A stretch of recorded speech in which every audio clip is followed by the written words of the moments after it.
నమస్తే, welcome to మన ప్రజా వెలుగు. నేను మీ వెంకట్. మనం ప్రస్తుతం జూబ్లీస్ చెక్ పోస్టులకు సంబంధించిన మెట్రో దగ్గర అయితే ఉన్నాం. మనం ఇక్కడ ఏదైతే షాపింగ్ మాల్ ఒక అగ్ని ప్రమాదం అయితే జరగడం జరిగింది. Fire accident. మన్యావర్ మంగళగౌరి అనే షాపింగ్ మాల్ గతంలో ఇక్కడ ఉండేది. ఓన్లీ ఒక 2 months క్రితం ఇది ఖాళీ చేయడం జరిగింది. ప్రస్తుతానికి ఇది ఖాళీగానే ఉంటుంది. ఇక్కడైతే ఫైర్ యాక్సిడెంట్ అయితే జరగడం జరిగింది.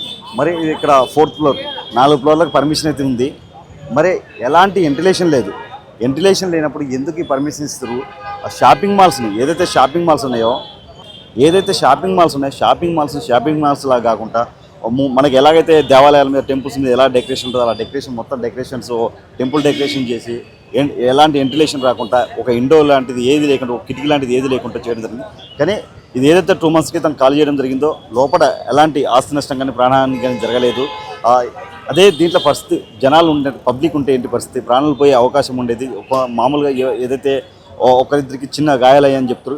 ఏదైతే దీన్ని తొలగించడం కోసం ఎల్లింగ్ వర్క్స్ స్టార్ట్ చేశారో ఆ ఎల్లింగ్ వర్క్స్ చేస్తున్న సమయంలోనే ఫైర్ యాక్సిడెంట్ జరగడం జరిగిందంటారు. మరి ఇక్కడ ఫైర్ సిబ్బంది కూడా చాలామంది అయితే ఉన్నారు. మాట్లాడించే ప్రయత్నం అయితే చేద్దాం మనం.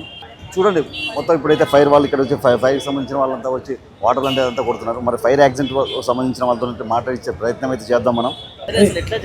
సుమారు మాకు 11:20 ప్రాంతాల్లో ఇక్కడ ఫైర్ అయిందని ఇన్ఫర్మేషన్ వచ్చిందండి. ఇన్ఫర్మేషన్ రావడంతోనే మేము దగ్గరలో ఉన్న ఫైర్ టెండర్స్ని ఇక్కడికి తీసుకురావడం జరిగింది. 3 ఫైర్ టెండర్స్, అదేవిధంగా బ్రాంటోస్ స్కై లిఫ్ట్ని కూడా తీసుకురావడం జరిగింది. ఫైర్ కంట్రోల్ అయింది. లోపల పనిచేసే వాళ్ళు దాదాపు 5 ఉన్నారు. వాళ్ళని కూడా ఈజీగా బయటకు తీసుకురావడం జరిగింది. జరగలేదు. కొన్ని రోజుల క్రితమే బిల్డింగ్ ఖాళీ చేశారు కాబట్టి లోపల సామాన్లు లేవు. కాబట్టి ఫైర్ తీవ్రత, లాస్ట్ తీవ్రత తక్కువగా అంత మేజర్గా ఫైర్ ఎక్కువ జరగలేదండి. ఏదైతే ఎలివేషన్ దగ్గర ఎక్కువ ఫైర్ ఉంది. అప్పర్ ఫ్లోర్స్లో కొంచెం ఫైర్ ఉంది, కానీ అంత పెద్దగా పూర్తి ఫ్లోర్ని డ్యామేజ్ అంత ఫైర్ లేదు, మెటీరియల్ లేకపోవడం వల్ల.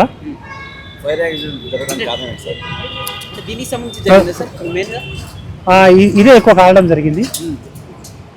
ప్రస్తుతమే కారణము మనం ఖచ్చితంగా నిర్ధారణకు రాలేదు. ఇంకా ఇన్వెస్టిగేషన్ చేస్తున్నాము, ఆ తర్వాత తెలియజేస్తాం. 5 మనుషులు ఉన్నారు. వాళ్ళు ఏమైనా రెనోవేషన్ వర్క్ చేస్తున్నారా, లేకపోతే ఎలక్ట్రికల్ ఆర్చర్ వల్ల జరిగిందా అన్నది మేము ఇన్వెస్టిగేషన్ చేసాం.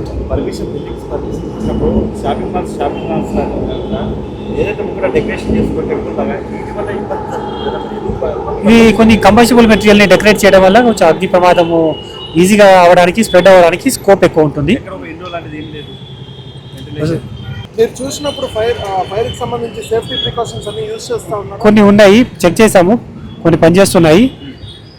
ఏమేమి ఉన్నవి, నామ్స్ ప్రకారం ఉన్నాయా లేదా అని ఇప్పుడు మేము ఇన్స్పెక్షన్ చేస్తాము. ఇన్స్పెక్షన్ చేసిన తర్వాత చెప్తాం. 11:20. అంటే ముఖ్యంగా దీనికి యూజ్ చేసిన మెటీరియల్ పర్మిషన్స్ లేవని చెప్తా ఉన్నారు.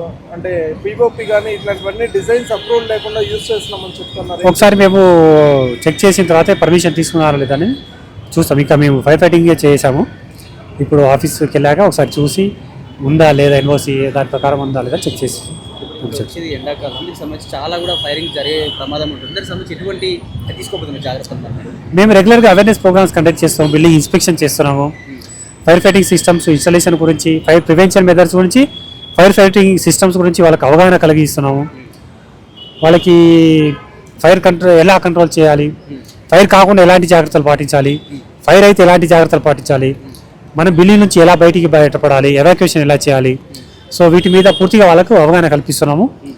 మాతో పాటు బిల్డింగ్ సిబ్బంది కూడా రెగ్యులర్గా ఫైర్ ఆడిట్ కానీ, ఎలక్ట్రికల్ ఆడిట్ కానీ వాళ్ళ సిబ్బందికి ట్రైనింగ్ కనుక ఇచ్చుకున్నట్లయితే ఇలాంటి ప్రమాదాలని జరగకుండా, ఒకవేళ జరిగిన తక్కువ ఆస్తి ప్రాణ నష్టాలతో బయటపడవచ్చు. ఎక్కడ స్ప్రెడ్ కాలేదని ఈ బిల్డింగ్ వరకే పరిమితమైంది. అంటే ఇవన్నీ కూడా ఎప్పుడు బయట రానుంది? అంటే ఈ ఇన్వెస్టిగేషన్ అంతా ఎప్పుడు బయట పెడతారు? ఇన్వెస్టిగేషన్ చేస్తాం మేము. ఫైర్ కాజ్ మీద అసెస్మెంట్ చేసి లాసు కాజు అనేది వెంటనే తెలియజేస్తాం. దీనికి సంబంధించి ఓనర్స్ ఏమన్నా మాట్లాడడం జరిగిందా మీతో?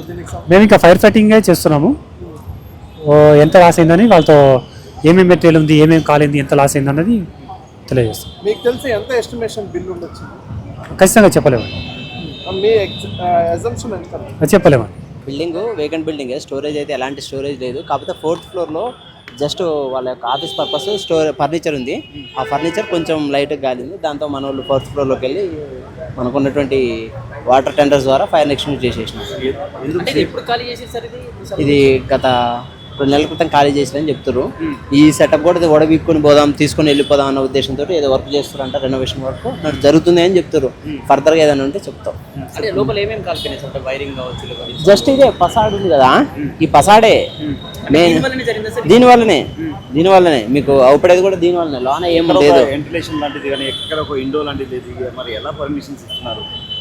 ఇది యాక్చువల్గా G+4 దీనికి పర్మిషన్స్ ఉన్నాయా లేవా అన్నది కూడా చూడాలి. యాక్చువల్గా అయితే బిలో 15కి హైదరాబాద్ ఇస్తారు. మరి దీనికి పర్మిషన్ హైదరాబాద్ ఇచ్చారా లేదా అని వాళ్ళ దీని బిల్డింగ్ రిలయన్స్ వాళ్ళు కూడా తీసుకున్నారు అన్నట్టుగా తెలుస్తా ఉంది. మా ఇన్ఫర్మేషన్ మాకైతే ఏం లేదు. సార్ ఇప్పుడు మళ్ళీ పనికి వచ్చే ఛాన్స్ ఉందా? బిల్డింగ్ ఏమైనా పనికి వస్తుంది, కాకపోతే కొంచెం వాల్స్ ఏవైతున్నాయో వీక్ అయిన వాల్స్ తీసేసుకొని మనం ఫర్దర్గా యూజ్ చేసుకోవచ్చు. ఎవరికైనా వ్యక్తులకు ఏమైనా జరిగిందా సార్ ఇక్కడ? ఎవరికేం కాదు. ఎవరికేం కాదు. అంటే ఎవరు వర్క్ చేస్తున్నట్టు కూడా తెలుస్తుంది. వర్క్ చేస్తారు. ఆ టైం ఏదైతే ఫైర్ యాక్సిడెంట్ స్టార్ట్ అయిందో ఆ టైంలో వాళ్ళు గమనించి ముందుగానే బయటకు వచ్చేసారు. ఇప్పుడు ఫైర్ యాక్సిడెంట్ జరుగుతున్నాయి సార్, చాలా దుఃఖం జరుగుతున్నాయి. ఇప్పుడు మన అమీర్పేట కానీ మరి ఎందుకు ప్రభుత్వాలు పట్టించుకోవట్లేదు? మరి ఫైర్ యాక్సిడెంట్ జరిగినప్పుడు ఎలాంటి సేఫ్టీ లేకుండా మరి బిల్డింగ్ పర్మిషన్స్ ఎలా ఇస్తారు? ఎందుకు పట్టించుకోవట్లేదు? పట్టించుకుంటున్నారు. మేము అవేర్నెస్ ప్రోగ్రామ్స్ కండక్ట్ చేస్తున్నాం. కాకపోతే ఇవన్నీ ఓల్డ్ బిల్డింగ్స్. ఈ ఓల్డ్ బిల్డింగ్స్ ఏంటంటే వాటికి రెగ్యులర్ మెయింటెనెన్స్ చేసుకోవాలి. అవి మెయింటెనెన్స్ చేసుకోకపోవడం వల్ల ఇది జరుగుతుంది. సార్ షాపింగ్ మాల్స్ లా ఉండాలి కానీ ముంగట మొత్తం టెంపుల్ డిజైనింగ్ ఇవి చేయకూడదు. యాక్చువల్గా ఇది GHMC వాళ్ళ పరిధిలోని అంశం.